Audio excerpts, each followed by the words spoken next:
Most residents of the UAE are highly invested, at least emotionally, if not monetarily, in the country's real estate market. In fact, real estate is one of the main sectors that drives the country's economy, with a GDP contribution of nearly 6%. But are we aware of the major rules and laws pertaining to the sector?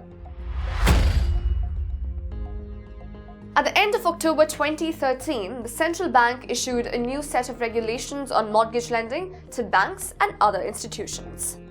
What really was a mortgage law though? So the law defines the eligibility of various categories of borrowers based on a loan-to-property value ratio. In the case of UAE nationals, for properties valued at 5 million dirhams and below, the LTV will be a maximum of 80% of the value of the total property. In cases where the property value exceeds 5 million dirhams, the LTV shall be 70% of the value of the property. Now for second properties, the LTV shouldn't be more than 65% of the value of the property. And for expats, the LTV for properties less than 5 million dirhams is 75% and 65% if it is more than 5 million dirhams. Now, the maximum loan amount for the purchase of an off-plan property will be 50% of the value of the property, irrespective of the nationality. Now, you may ask why the government set such regulations back then. Well, to put it simply, it was an attempt by the central bank to regulate borrowing in the market by reducing the level of leverage that was available to borrowers and in the process increasing equity in property investments. Oh, by the way, on a side note, under central bank laws, no more than 50% of your total income should be committed to paying off your debts, including mortgage payments, credit cards, other loans, etc.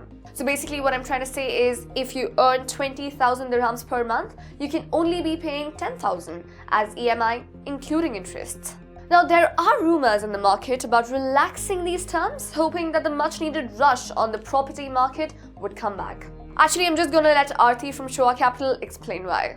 Central bank actually tightened the credit controls and they actually imposed a mortgage cap which was having a maximum loan-to-value ratio of 75% and having a maximum loan-to-value ratio of 50% for off-plan properties. The reason why they did, and which I think is a fantastic move by central bank back then, was because there was a threat of a property bubble. There was a threat of a real estate market getting into overheating territory, and they wanted to nip it in the bud. That was the whole idea of getting into tightening of that mortgage cap. But as we speak, we are there's a recent slump in terms of real estate. We see a weaker demand, we see softening of prices in real estate. So the wider market expectation, of course, is that there is a possibility, or there's like a wish list, right? They probably want the central bank to loosen those the mortgage cap, maybe increase the loan-to-value ratio closer to 80%, 85%, which is probably a fair expectation from their or the investors' point of view, because they think that will actually be a very good move for the secondary property. Let me tell you again that no directive regarding this has come from the central bank whatsoever. This is just wishful thinking.